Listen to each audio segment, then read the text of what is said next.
Hello guys, done na ang niluto kong beef liver steak ng putahe ng inyo, Mami Violeta Vlogs.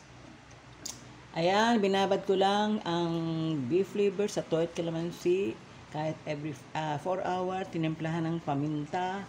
Pagkatapos, mag-stir fry ako ng sibuyas na puti, set aside, saka stir fry yung beef liver ng in a very low fire para hindi tubigas.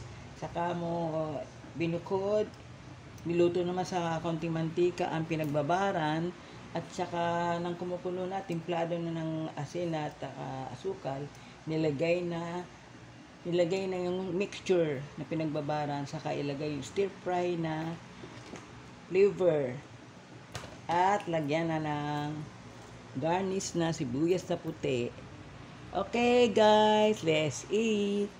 Thanks for viewing. Bye.